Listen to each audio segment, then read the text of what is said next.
Well, not much has went on the last few days. I've been working in the back of my layout here. I'm putting water in a stream that's supposed to be coming down from the bluffs and running through the stream and then into the river that I'm working on.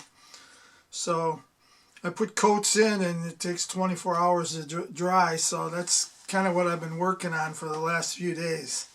I'll show you where I'm at. So I put some of this realistic water in that creek back there, but it's coming out just a little too clear.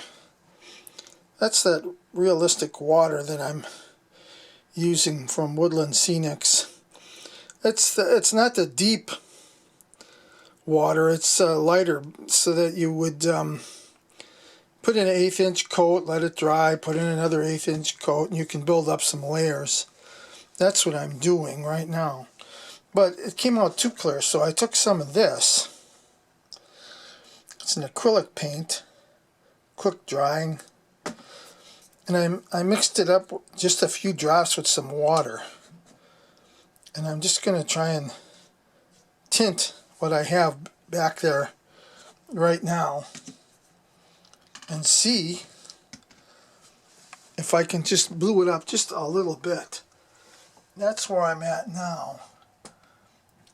I want it to look like a little waterfalls coming from in those trees back there on top and coming down into this creek, and then running the creek down, and it'll have a little drop down here as it goes into the river. The river is just painted blue. I got tired of seeing it gray, so I'm working on that. You can see where I have some landscape in on it, and I'm probably going to use more of a murky water to this to kind of represent, well, I could say the Mississippi River, because that's up in our area, or like the Zumbro River or something that, even the Cannon River looks murky. So, and those are all rivers in my area. So I've been putting a couple of coats of this blue tinting now on there, and I'll put a little bit more, and then I'll put another coat of that realistic water and see if it comes up to what I'm trying to get out of this. I'm using a little eyedropper like this to put this water in the creek bed.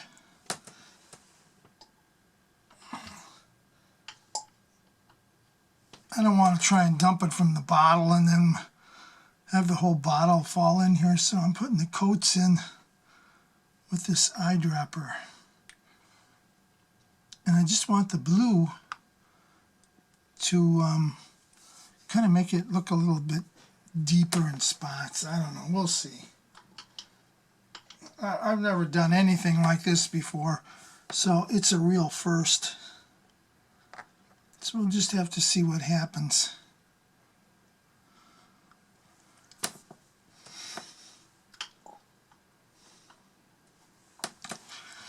I got this eyedropper one day, thinking, oh, that looks like something I might be able to use.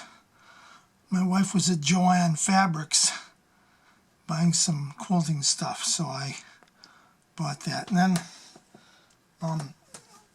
then sometimes there's some bubbles. Sometimes there's some bubbles, and I just take a T-pin and go around busting these bubbles.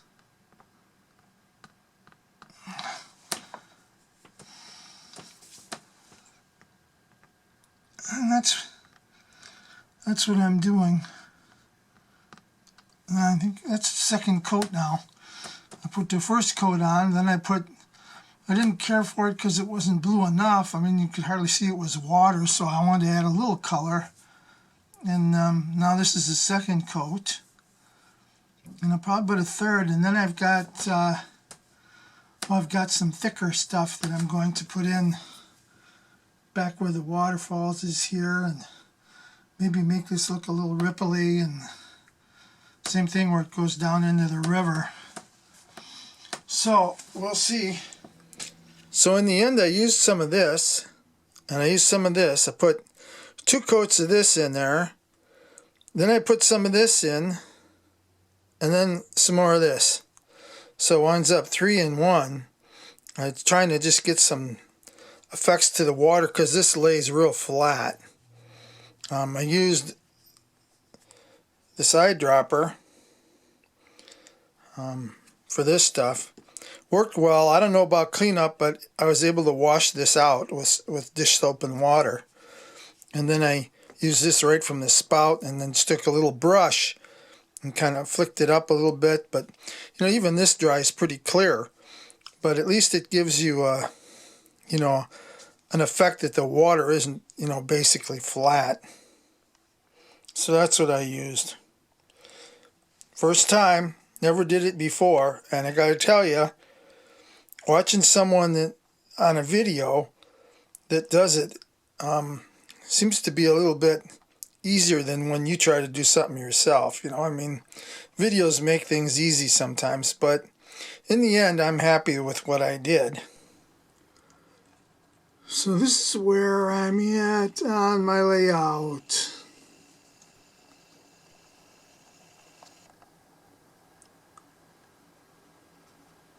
That's where it comes down the rocks and goes into the river, and then follow it back and makes a bend. It comes out through those trees and the rocks.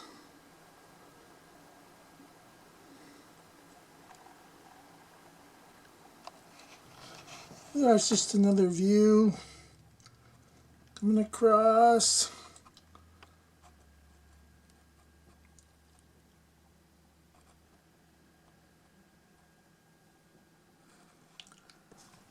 So it comes out of those rocks up there by the trees, and then flows down this way and then into the river, which isn't finished yet. And this is all part of my park.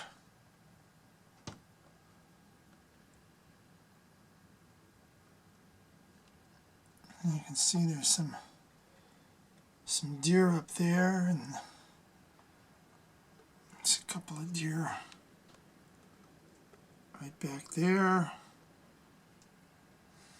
There's a hiker up there. I'm sure that car belongs to one of the fishermen. It's a '59 Ford, if you're wondering. And this is my bluff system in my park. Up there we have some bear. There's some campers here. That white and black car is a '55 Chevy. That kind of maroon wagon is a '53 Ford.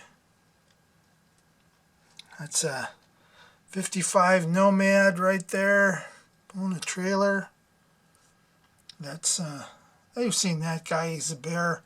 Chases that guy up the tree all the time. And we've got some people here camping. Some more people over there. And then over here is our bluff climbers.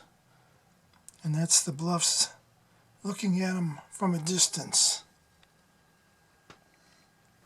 Well, I wouldn't want to say that's the right technique or the wrong technique, but hey, it all went together pretty good for me. So I struggled with it a little bit, but I expected I would.